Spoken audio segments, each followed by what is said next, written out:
गुज़िश्ता 10 माह से इमरान खान एक के बाद एक बयानियां बदल रहे हैं और इस हवाले से बयानात भी बदल रहे हैं और गलत बयानी से भी बढ़कर सरीहन झूठ बोल रहे हैं। मगर एक झूठ पर जब सवाल उठता है तो दूसरा झूठ बोल देते हैं, फिर जब दूसरे झूठ पर सवाल उठता है तो आगे बढ़कर तीसरा झूठ बोल देते हैं और उनके सपोर्टर्स और पार्टी रहनुमा हर झूठ का उसी जोश से दिफा भी करते हैं। बैरूनी साजिश से लेकर कौमी असम्बली से इस्तीफे दे रहता है कि इमरान खान का मौक़िफ़ बार बार बदल जाता है और हर मौक़िफ़ को तहरीक इंसाफ अपनी फतह करार देती है। और तहरीक इंसाफ की हुकूमत किसने गिराई, इस पर भी इमरान खान का मौक़िफ़ एक नहीं है। पहले अमेरिका जैसी सुपर पावर पर इल्ज़ाम लगा दिया और फौज को न्यूट्रल होने पर जानवर कह दिया और कहा कि मेरी हुकूमत बचाई क्यों नहीं। फिर यू टर्न लेकर कहा कि मैं अमेरिका पर इल्ज़ाम को पीछे छोड़कर आगे बढ़ना चाहता हूं और फिर जनरल बाजवा की रिटायरमेंट के बाद बराह रास्त जनरल बाजवा पर इल्ज़ाम लगा दिया, मगर मौजूदा हुकूमत को इम्पोर्टेड हुकूमत ही करार देते रहे। फिर गुज़िश्ता दिनों पंजाब के निगरान वज़ीर आला मोहसिन नकवी पर अपनी हुकूमत गिराने का इल्ज़ाम लगा दिया, फिर सुप्रीम कोर्ट को मौजूदा हालात का जिम्मेदार करार दे दिया और अब 10 माह तक अमेरिका पर साजिश का इल्ज़ाम लगाने के बाद इमरान खान ने यह यू टर्न ले लिया है कि उनकी हुकूमत के खिलाफ साजिश अमेरिका से इम्पोर्ट नहीं हुई थी बल्कि जनरल बाजवा ने अमेरिका को एक्सपोर्ट की थी। मगर दिलचस्प बात यह है कि बतौर वज़ीर आज़म इमरान खान ने सुपर पावर और पाकिस्तान की सबसे बड़ी एक्सपोर्ट मार्केट पर इल्ज़ाम लगाकर मुल्क की पूरी खारजा पॉलिसी को दाव पर लगा दिया, मुल्क को ही कटहरे में लाकर खड़ा कर दिया। और आज जब इस बयानिए से 10 माह बाद पीछे हट रहे हैं तो उसे भी मुल्क पर एहसान के तौर पर पेश कर रहे हैं कि अमेरिका से पाकिस्तान के ताल्लुकात बेहतर होने चाहिए और ज़ाती अना को पीछे रखना चाहिए। लेकिन कोई नई मालूमात सामने नहीं आई हैं, ना ही कोई नए सबूत इमरान खान सामने लाने को तैयार है। बस उनका अमेरिकी साजिश का झूठ फ्लॉप हो गया तो अब वो एक नया झूठ बोल रहे हैं कि साजिश अमेरिका से इंपोर्ट नहीं हुई बल्कि जनरल बाजवा ने अमेरिका को एक्सपोर्ट की थी, जिससे एक बार फिर यह साबित हो गया है कि इमरान खान ने बैरूनी साजिश के बयानिए पर सिर्फ गलत बयानी नहीं की बल्कि सरीहन झूठ बोला था और फिर इसी झूठ की बुनियाद पर अपनी सियासत को हकीकी आज़ादी का नाम दे दिया और नाम देकर जलसे शुरू कर दिए। इसे हक व बातिल की जंग और जिहाद का नाम दे दिया। सियासत, सहाफत, अदलिया और फौज सबको निशाना बनाया। इसी झूठ की बुनियाद पर मुखालिफ सियासतदानों को अमरीकी एजेंट और गद्दार कहा। यह फतवा भी दे दिया कि उन्हें वोट देना शिर्क है। उनके बच्चों से शादियां ना करने के हवाले से बयान दिए गए। मुखालिफ सियासतदानों के बच्चों को स्कूलों में हिरासा करने की धमकियां तक दी गई। मौजूदा हुकूमत को बाहर से मुसल्लत की गई इंपोर्टेड हुकूमत कह दिया गया। मीडिया को बिकाऊ माल करार दे दिया गया। अस्करी क़यादत को न्यूट्रल्स का नाम देकर मीर जाफर, मीर सादिक, हैंडलर, सहूलतकार और जानवर तक कहा गया। यह भी कह दिया गया कि आपसे आखिरत में अल्लाह सवाल पूछेगा। इस झूठ की आड़ में इमरान खान ने अदलिया पर भी इल्ज़ाम लगा दिया कि वो मुल्क के खिलाफ इंतहाई संगीन साजिश की तहकीकात नहीं कर रही है। इसी झूठ की बुनियाद पर इमरान खान ने मुल्क भर में एहतजाज की कॉल्स दी, जलसे किए, इंटरव्यूज दिए, तकरीरें की। सोशल मीडिया पर इस बयानिए के हामियों ने इख्तलाफ करने वालों को गालियां दी। इस नाम निहाद झूठे बयानिए पर सवाल उठाने वालों को झूठा, गद्दार, एजेंट और बिकाऊ कहा गया। लेकिन फिर एजेंसियों की तहकीकात, हक़ाइक़ और ऑडियो लीक से यह साबित हो गया कि यह पूरे का पूरा बयानिया झूठ पर मबनी था और खुद इमरान खान के अल्फाज में एक सियासी खेल था। और इस झूठ की बुनियाद इमरान खान और आज़म खान की गुफ्तगू के दौरान रखी गई थी।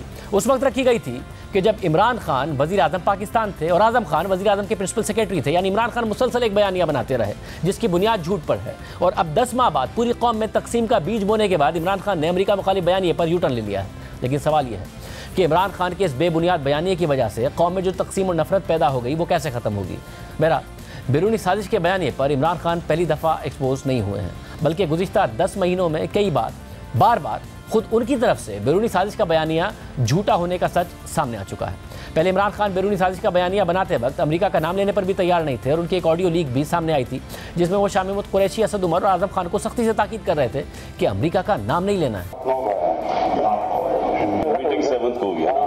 हमने तो अमेरिकन का नाम लेना ही नहीं है किसी सूरत में। हम सो इस इशू के ऊपर प्लीज किसी के मुंह से मुल्क का नाम ना निकले। ये बहुत इंपॉर्टेंट है आप सबके लिए कि किस मुल्क से लेटर आया है, मैं किसी के मुंह से उसका नाम नहीं सुनना चाहता। इसके बाद फिर एक और ऑडियो लीक आई जिसमें इमरान खान अमरीकी साजिशी बयानिए पर असद उमर और शेरी मज़ारी से बात करते हैं और बताते हैं कि कैसे हमने मीर जाफर और मीर सादिक के नामों पर लोगों को स्पून फीड करना है क्योंकि लोगों के जहन इस वक्त ज़रख़ेज़ ज़मीन की तरह है, यानी जो भी कहेंगे वो यकीन कर लेंगे। इसके अलावा 31 मार्च 2022 की तकरीर में इमरान खान ने खुद ही अमेरिका का नाम ले लिया। 8 मार्च को या उससे पहले 7 मार्च को हमें एक अमेरिका ने एक अमेरिका नहीं, एक बाहर से मुल्क ने, मैं नाम मतलब मेरा कि किसी और बाहर से मुल्क से।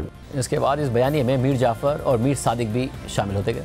ये कौन थे मीर जाफर और मीर सादिक? मीर जाफर जो मुसलमानों का, मुगलों का गवर्नर सिराजुद्दौला था, उसका सिपहसालार था, कमांडर इन चीफ था। उसने अंग्रेजों के साथ मिलके गद्दारी की सिराजुद्दौला से। और मीर सादिक वो था जिसने टीपू सुल्तान से आखिर में जाके अंग्रेजों के साथ मिलके गद्दारी की। क्या आप अगर ये समझते हैं कि कौम आपको माफ कर देगी, कि आप कहें जी हम न्यूट्रल हैं, कौम नहीं माफ करेगी। आप अपने चौकीदार को माफ करेंगे अगर आपके घर पे डाका पड़े और चौकीदार कहे मैं न्यूट्रल हूँ। फिर ये कहना शुरू कर दिया कि मान लेते हैं कि एस्टैब्लिशमेंट ने साजिश नहीं की, लेकिन उसे रोक तो सकते थे। चले मानते हो कि एस्टैब्लिशमेंट ने कोई इसके ऊपर साजिश नहीं की, लेकिन रोक तो सकते थी ना। लेकिन जनरल बाजवा के रिटायर होते ही बैरूनी साजिश का सारा इल्जाम एक आदमी यानी जनरल बाजवा पर लग गया। 8 महीने पहले एक आदमी ने जो फैसला किया, जो जुल्म किया इस मुल्क के ऊपर, कोई दुश्मन नहीं कर सकता। एक गवर्नमेंट गिराई एक आदमी ने।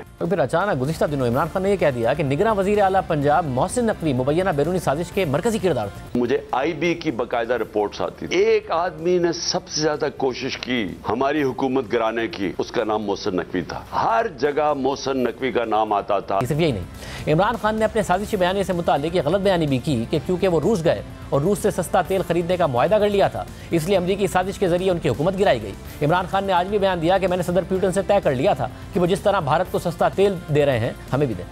मैं जब गया, हम तय करके आ गए थे, मैंने सदर पुतिन से तय कर लिया था कि जिस तरह हिंदुस्तान को सस्ता तेल दे रहे हैं हमें भी वो सस्ता तेल दें।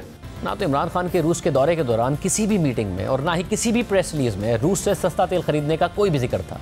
और खुद उस वक्त के रूसी सफीर वाजे कर चुके हैं कि इमरान खान हुकूमत के साथ सस्ते तेल का कोई मुआहदा नहीं हुआ। इमरान खान अवामी सतह पर तो अमरीका मुखालिफ जज्बात भड़काते रहे हैं और अपनी सियासत चमकाते रहे हैं, लेकिन अंदर से अमरीका से अपने ताल्लुकात के लिए काम करते रहे हैं।